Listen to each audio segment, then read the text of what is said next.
Thank you for inviting me here. This is a special place, a bit intimidating in a way because of the reputation of the creative energy and the innovation that comes out of SCI-Arc and amazing individuals who have been involved in the formation of SCI-Arc and have taught here or have been students here. And so it's looking at the calendar when this came up, I thought, ooh.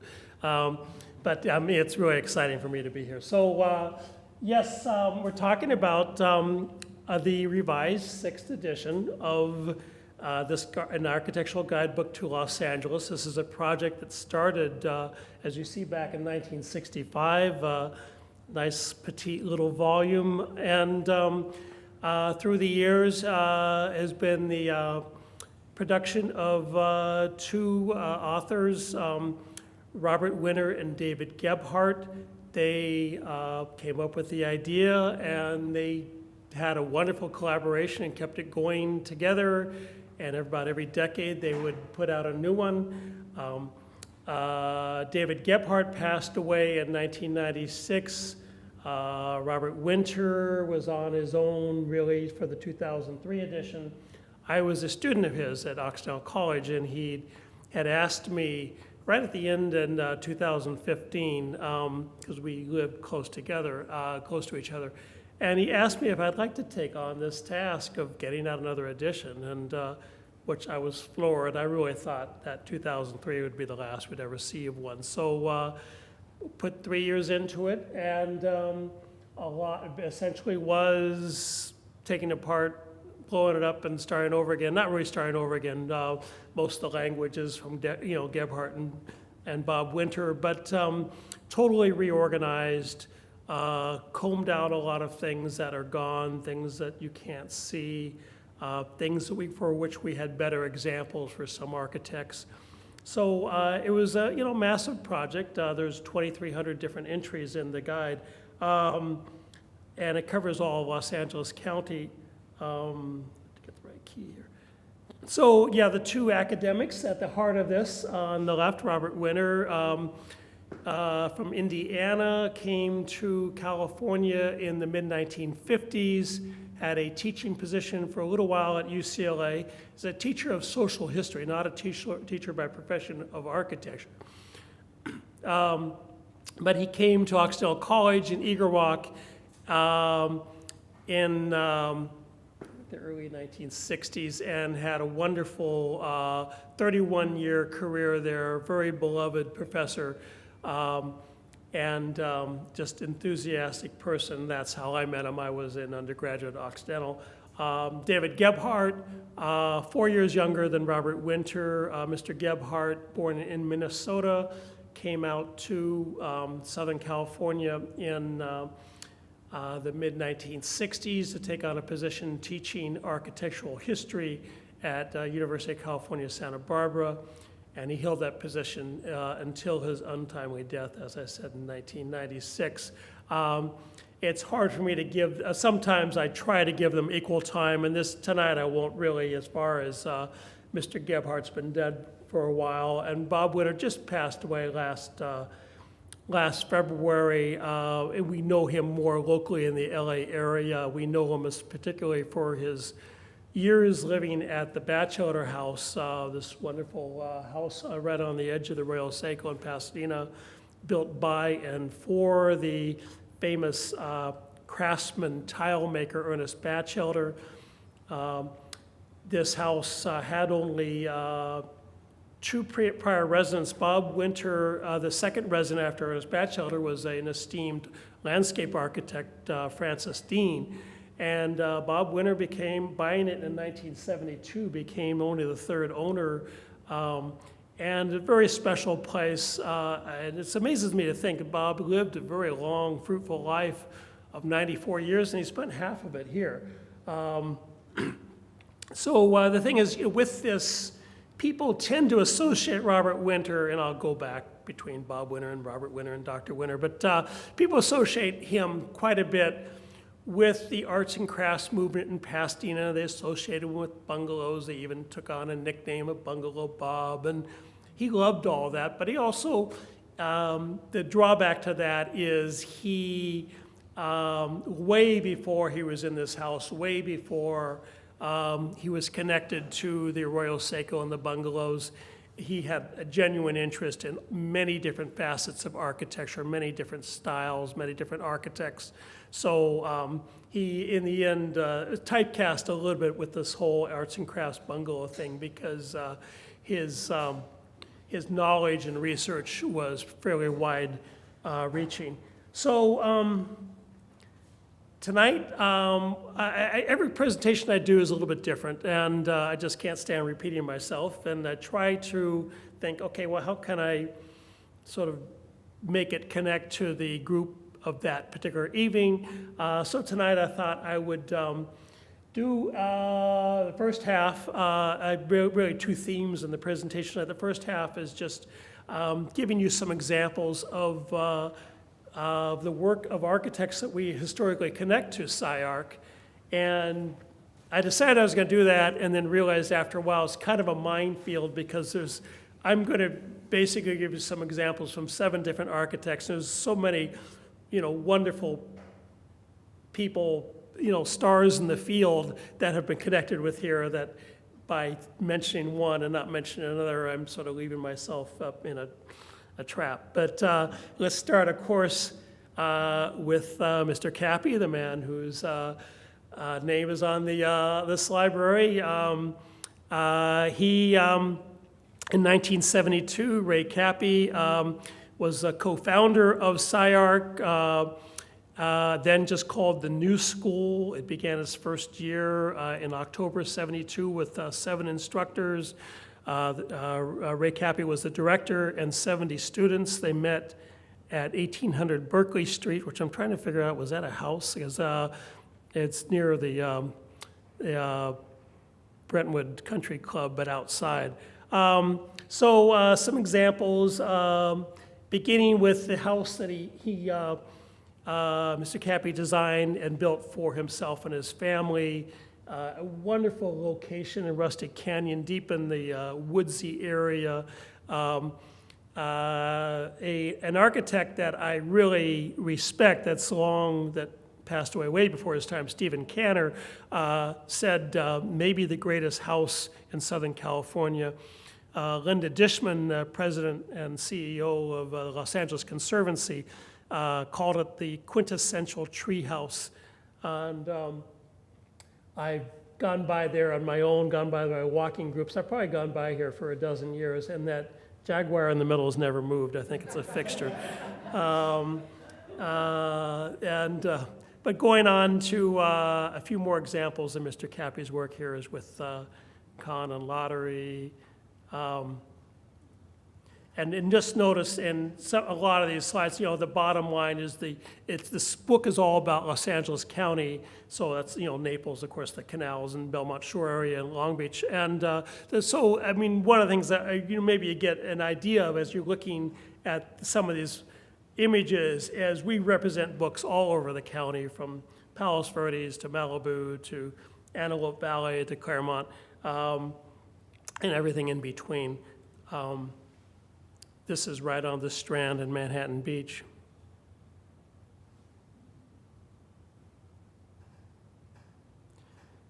I like the story I heard on this. This is constructed from factory-built modules.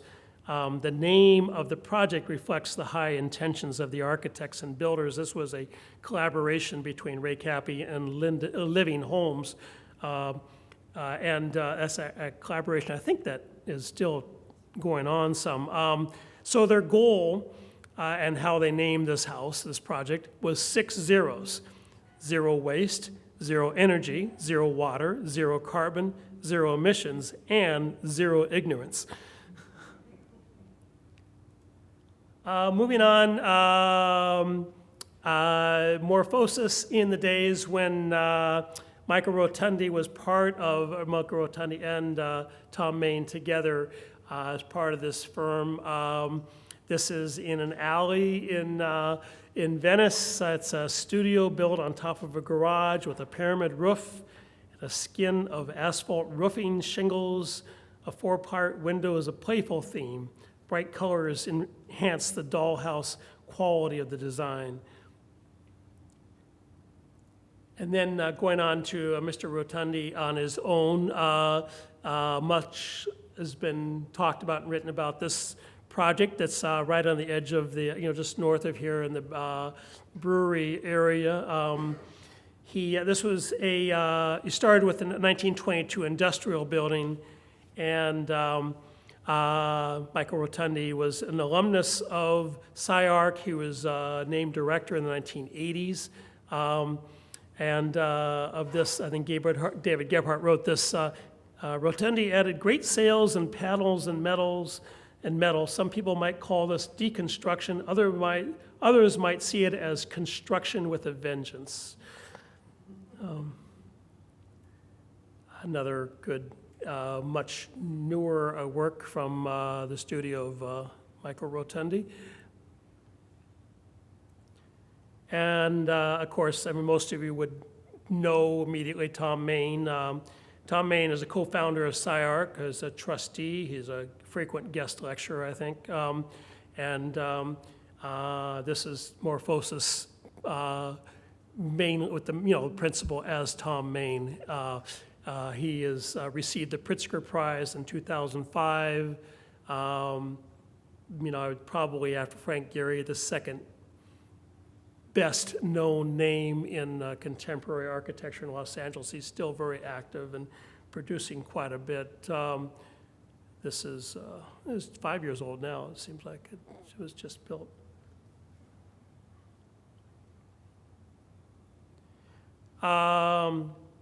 Hsinming Fung was appointed Director of Academic Affairs of SCI-Arc in 2010. We associate her with the ongoing practice with her husband, architect Craig Hodgetts. This is a very, very catchy bank branch in Alhambra with this sort of, the symbolic roll over vault door. Maybe, going towards postmodern with this, even though it's, the 2002. One thing, so CalArts, the Wild Beast Pavilion, my photos of the doors closed, but those two great sliding doors open from right to left, revealing the performance stage for music, or stage mainly for music, I think. And so the musicians or the pianist would be within that space, and the audience would be out in the grass. From where this picture is taken. I also think of Hodgetts and Fung a lot with, they've done a lot of rehabilitation work on some important buildings, including several LA icons, including the Hollywood Bowl and the Egyptian Theater. Michael Folonis taught applied sciences at SCI-Arc after 2002. He's been an important architect, mostly associated with the west side of LA. This is right on the Venice Boardwalk. Michael Folonis was involved in Ocean Park, and a lot of Ocean Park in the 1980s, 1990s was really sort of an experimental ground for, Frank Gehry was doing some early work there, as was Thom Mayne. It's interesting to see some of the projects that they have. That's one of the things our guide is good for, because it groups them geographically, and sometimes they're only a few blocks apart. Another project by Michael Folonis. Again, here too, I think of him also because our guide cites Mr. Folonis has worked on some sensitive restorations of some other architecture, including some work by Harwell Harris in the Santa Monica area. Glenn Howard Small was one of the founders of and taught at SCI-Arc up until 1990. The story of this project, this is in Los Feliz on the edge of the Franklin Hills. There's some of my walkers are here, and they know it as being at the base of a stairway. The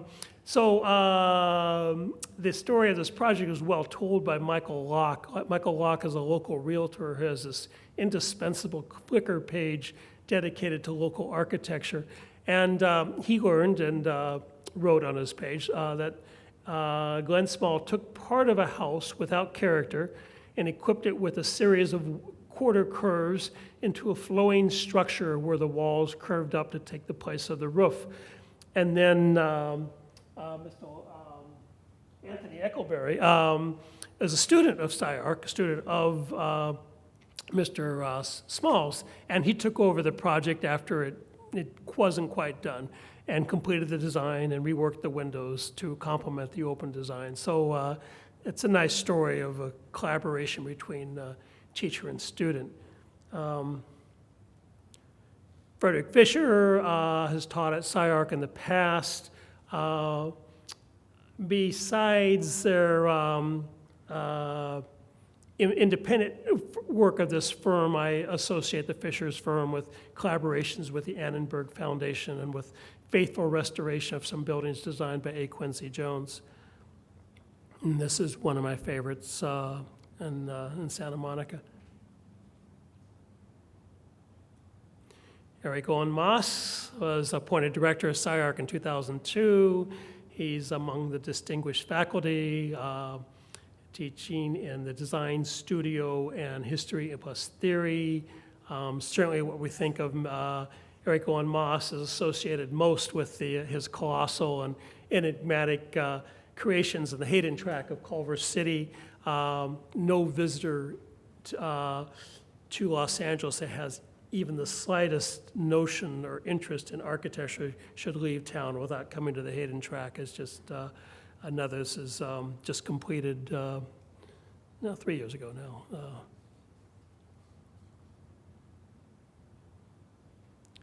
So that's the first theme. The other theme is about what's nearby. I mean, this SCI-Arc is at a very interesting location.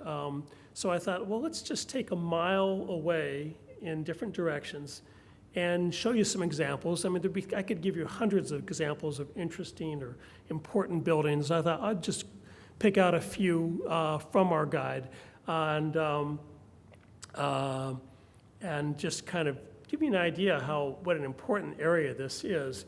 Of course, where we are, particularly right now, I mean, I think it's just a revelation what's been done with this building. There's, an old Santa Fe freight terminal, 37 feet wide by a quarter mile long.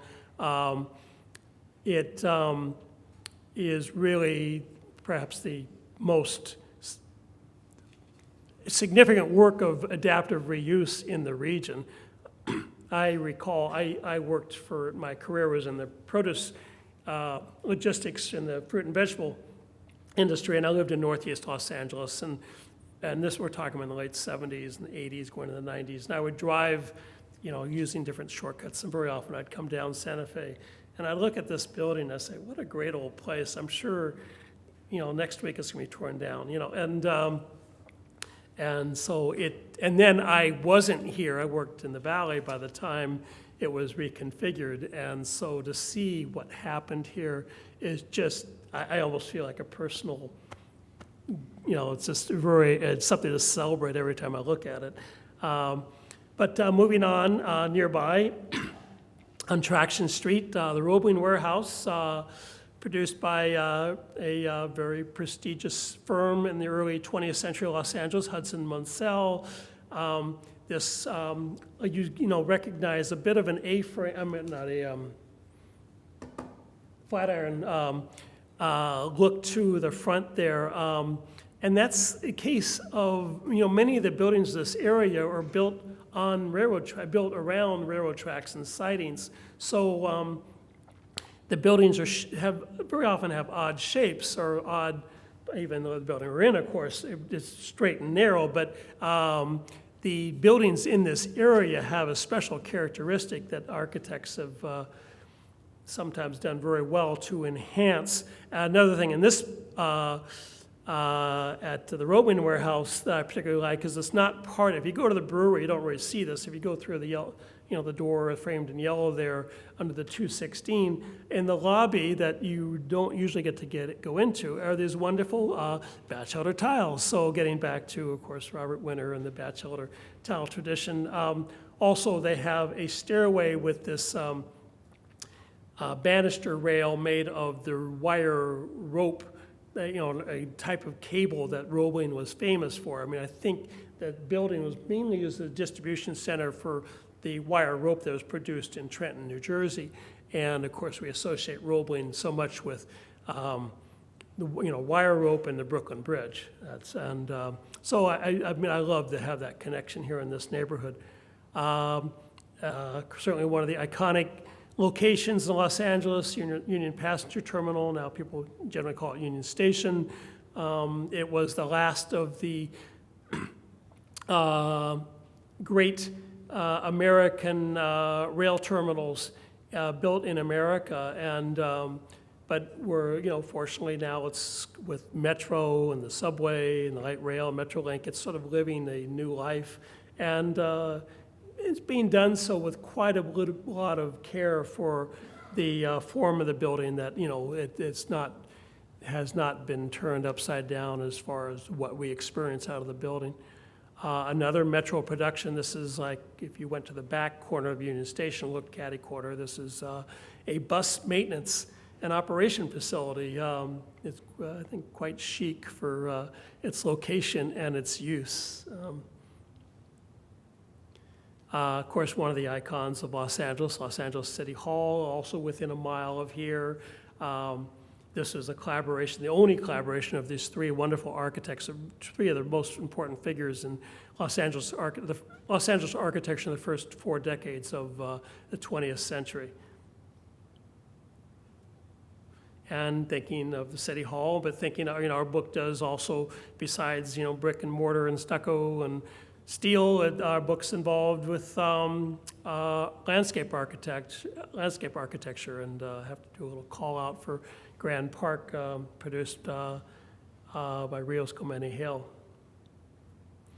And I love this photograph. It's a fairly new courthouse building. This was taken on Ciclovia Day from one of my walking friends, and it's a style. This sort of mirrored glass is not a little out of fashion, but it's an interesting building. It has a sort of pleated fabric, and of course, it certainly is great for mirroring the clouds on this day with the Ciclovia riders in front.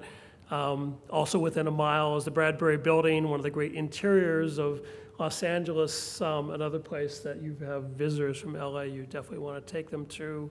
It's just a mile away, just across the street from the Grand Central Market, and of course many associations with movies, and but it's a great place to get into and just go coming back this way a little bit, Michael Maltson, of course I won't mention, not that I really hate it, but I won't mention Michael Maltson across the street here. But the Star Apartments, interesting. This is, was developed by the Skid Row Housing Trust, which is, they've been very important, not just the needs of the homeless, but as well as maintain a tradition of engaging top-rated local architecture firms. One of the first collaborations they had was in 1992 with the Simone Apartments on San Julian Street, when they used Koenig Eisenberg architecture. And in this case, it was an existing one-story commercial building that was turned into this mixed-use complex with 102 apartments for formerly homeless individuals. Also in this sort of area, the textile district, right on the edge of Skid Row. This is Maple Street by 5th. A beautiful building. This is not done for. This has been turned residential, but not. This is high-end, market value, mostly market value residences, and that's what's happened, in most of downtown. These wonderful buildings have been preserved by. They've departed from their commercial use years or decades ago, but they've been revitalized. And there's a good example, which we see a lot with this style of building and throughout from the end of the 19 teens through the 1920s, Where Gebhard and Winter described it, it was a Beaux-Art organization was applied to the facade. And the model was like a classical column with a base, shaft, and capital. So think of the first two floors are sort of heavy, solid looking strong. That's the base. And very often you see this, the whole string of middle floors are done all the same. That's the not a whole lot of decoration, and that's the shaft. And then at the capital would be the top floor or two, which in those days, typically, I mean, I think now too, housed machinery. And there was often had the most lavish decoration. The whole surface was covered with ornament from a variety of styles. And you see this all over downtown, where very often, I mean, in this case, it's brick on concrete, but you see it in terracotta, you see it in a variety of types of styles like Gothic or something, but it still has this, it was a very common expression in architecture to do this, this sort of tripartite composition. And then another interesting example, very close to that last one, this was a case where, and I got a shout out for Thom Mayne architects, very important in the adaptive reuse of many buildings in, all over Los Angeles, particularly in downtown. In this case, they determined that the core of the building, this is an old building, 1888, just wouldn't be work for anything as far as an adaptive reuse. So they held on to the facade. They sort of clamped up the facade and kept it in place, and they hauled out the middle and put in a new middle and tied it all together, which is an interesting approach. It's not an approach they usually use, but it's interesting to see. And before I got two photographs I just want to tie in the idea. When you're working with a guidebook like this, when you're breaking everything out to all these different 2,300 entries and the architects and the locations, you don't want to miss the forest for the trees, and the trees meaning the individual works of architecture, but you also want, we're trying to dedicate in our guidebook just some language about different neighborhoods, how they work, how certain streets work, regardless of what's been built on them. In this case, I mean, Winston Street is fascinating. You could walk there in 15, 20 minutes, and it has this subtle curve which really helps pull it together, but it's just a very lively environment that unusually has, if you look behind it, buildings from Main Street going west towards Flower Street, or compose sort of a stage set backdrop, but to the life that's going on in the street in front. So as I'm doing my circle of what's within a mile now. I'm sort of due south here, the Los Angeles Union Terminal Market, now Row DTLA. It's a development that's, again, making use of a building that basically had outlived its use. It was built as a warehouse, a railroad warehouse, and it was also heavily tied to the produce industry. And if you go to Smorgasburg, of course, takes place in this complex. And, it's obviously, with all these buildings, a huge canvas of space. It does include American Apparel, if they're still there. I'm not sure of the status of American Apparel, but they took over two buildings. But it's one of those cases where there's a lot of space to work with, and a lot of people are putting some good ideas into how to make it work. Near to there, just a little bit east, is by Senevith and Santa Fe, the old Ford assembly plant. Again, seeing this name, John Parkinson, very important figure in Los Angeles architecture. Anyway, this is when he was working with Edwin Bergstrom. And this is a building that stood empty quite a long time. This is now, first when we started thinking of the Arts District, we were thinking right around here, and then we started thinking, well, maybe more around 6th Street, 7th Street, where the old produce market area was. And it's an interesting interrelationship there where there's still have the produce industry, but you have this evolving arts scene. And in this case, I mean, it's very significant that Warner Chappell Music decided to leave Burbank and the media center to come downtown. You couldn't talk about architecture in this area or structure in this area without mentioning both the LA River and this wonderful collection of bridges there to cross the river.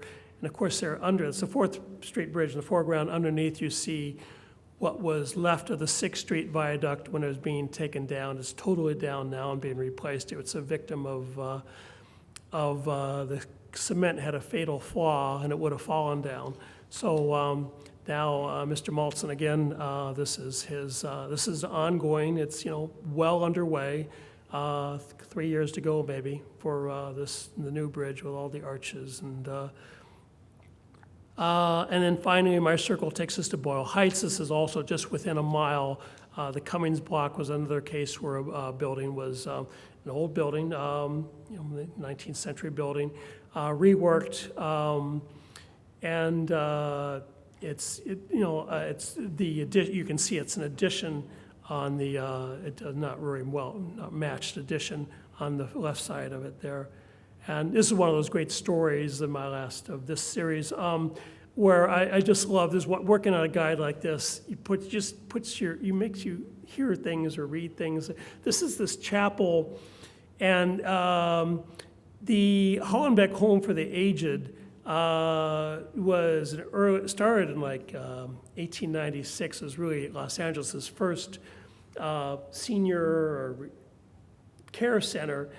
Senior living center, and it's still the campus still has that need. It serves that need as something called Hollenbeck Palms, but the big Mission Revival building is long gone, torn down, but the chapel remains. It's just a nice little jewel. And you actually, if you're down like Anderson Street in the Arts District and you look up, you can see the dome. I love it. Just wrapping this up, I just want a couple things about, as I said, I was a little intimidated by the gravitas of this place. So I thought, well, I'll go back to what a lot of people love about these guides is the humor from Gebhard and Winter. In this case, I mean, they did talk more about the Aztec Hotel, but the first basically paragraph is words fail. Here's the case. So Dr. Winter, I know, and I think Gebhard's the same. Dr. Winter would not suffer